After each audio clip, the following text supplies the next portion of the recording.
చెన్నైలో స్వాతంత్ర దినోత్సవ వేడుకలు ఘనంగా జరిగాయి. మెరీనా బీచ్ వేదికగా జరిగిన కార్యక్రమంలో ముఖ్యమంత్రి విజయ్ కంటే సీఎం స్నేహితురాలు నటి త్రిష స్పెషల్ అట్రాక్షన్ గా నిలిచారు. త్రిష కోసం మినిస్టర్స్ గ్యాలరీలో విజయ్ తల్లిదండ్రుల పక్కనే ప్రత్యేకంగా వీఐపీ చైర్ను ఏర్పాటు చేశారు అధికారులు. వేడుకల్లో ఉత్సాహంగా కనిపించారు త్రిష. వచ్చిన అతిథులకు హాయ్ చెబుతూ సందడి చేశారు. ప్రభుత్వ వేడుకల్లో త్రిషకు ఇచ్చిన ప్రాధాన్యం తమిళనాడు రాజకీయ వర్గాల్లో ఇప్పుడు చర్చనీయాంశంగా మారింది. తమిళనాడులో టీవీకే ప్రభుత్వం అధికారంలోకి వచ్చింది మొదలు ప్రతి వేడుకలోనూ త్రిషకు ప్రత్యేక ప్రాధాన్యత లభిస్తోంది. త్వరలోనే త్రిష ప్రభుత్వంలో కీలక పదవి చేపడతారని చర్చ నడుస్తున్న తరుణంలో స్వాతంత్ర దినోత్సవ వేడుకల్లో కూడా త్రిష పాల్గొనడం ఆసక్తికరమైన చర్చగా మారింది. ఇటీవల మాజీ deputy CM Udhayanidhi Stalin, latest గా అన్నాడీఎంకే నేత ఆర్బీ ఉదయ్ కుమార్ ప్రభుత్వ వ్యవహారాలకు త్రిషకు ముడిపెడుతూ సీఎం విజయ్ ని టార్గెట్ చేశారు. త్రిషను త్వరలోనే డిప్యూటీ సీఎం చేస్తారు అంటూ కామెంట్ చేశారు. త్రిష వ్యవహారంలో ప్రభుత్వాన్ని విపక్షాలు టార్గెట్ చేస్తున్నా కూడా పట్టించుకోవడం లేదు విజయ్. త్వరలో తమిళనాట తిరుచి ఈస్ట్ సహా 6 అసెంబ్లీ నియోజకవర్గాల్లో ఉప ఎన్నికలు రాబోతున్నాయి. తమిళనాడు బైపోల్ సీన్లో త్రిష పేరు వినిపించే అవకాశాలు కనిపిస్తున్నాయి. ఒకవేళ అసెంబ్లీ ఎన్నికల్లో పోటీ చేయించకపోయినా త్రిషను లోక్సభకో రాజ్యసభకో పంపించి ఢిల్లీలో ప్రభుత్వ తరపున ప్రతినిధిగా నియమించే అవకాశం కూడా కనిపిస్తోంది.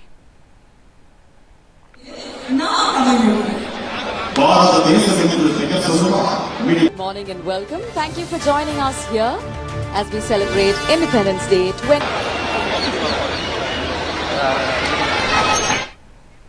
చెన్నైలో స్వాతంత్ర దినోత్సవ వేడుకలు ఘనంగా జరిగాయి. మెరీనా బీచ్ వేదికగా జరిగిన కార్యక్రమంలో ముఖ్యమంత్రి విజయ్ కంటే కూడా ఆయన స్నేహితురాలు నటి త్రిష స్పెషల్ అట్రాక్షన్ గా కనిపించారు. త్రిష కోసం మినిస్టర్స్ గ్యాలరీలో విజయ్ తల్లిదండ్రుల పక్కనే ప్రత్యేకంగా ఒక వీఐపీ చైర్ను ఏర్పాటు చేశారు అధికారులు. వేడుకల్లో ఉత్సాహంగా కనిపించిన త్రిష వచ్చిన అతిథులందరికీ కూడా నవ్వుతూ పలకరిస్తూ హాయ్ చెప్పారు. ప్రభుత్వ వేడుకల్లో త్రిషకు ఇచ్చిన ప్రాధాన్యం తమిళనాడు రాజకీయ వర్గాల్లో ఇప్పుడు చర్చనీయాంశంగా మారింది. తమిళనాడులో టీవీకే ప్రభుత్వం అధికారంలోకి వచ్చింది మొదలు ప్రతి వేడుకలోనూ త్రిషకు ప్రత్యేక ప్రాధాన్యత లభిస్తోంది. త్వరలోనే త్రిష ప్రభుత్వంలో కీలక పదవి చేపడతారనే చర్చ నడుస్తూ ఉన్న తరుణంలో స్వాతంత్ర దినోత్సవ వేడుకల్లో కూడా త్రిష పాల్గొనడం అనేది ఆసక్తికరమైన చర్చకు తెరతీసింది.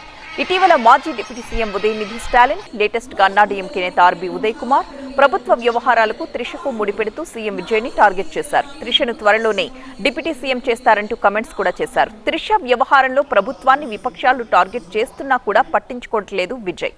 త్వరలోనే తమిళనాట తిరుచి ఈస్ట్ సహా 6 అసెంబ్లీ నియోజకవర్గాల్లో ఉప ఎన్నికలు రాబోతున్నాయి. తమిళనాడు బైపోల్ సీన్ లో త్రిష పేరు వినిపించే అవకాశాలు ఎక్కువగా కనిపిస్తున్నాయి. ఒకవేళ అసెంబ్లీ ఎన్నికల్లో పోటీ చేయించకపోయినా కూడా త్రిషని లోక్సభకో రాజ్యసభకో పంపించి ఢిల్లీలో ప్రభుత్వ తరపున ప్రతినిధిగా నియమించే అవకాశం కూడా ఉంది.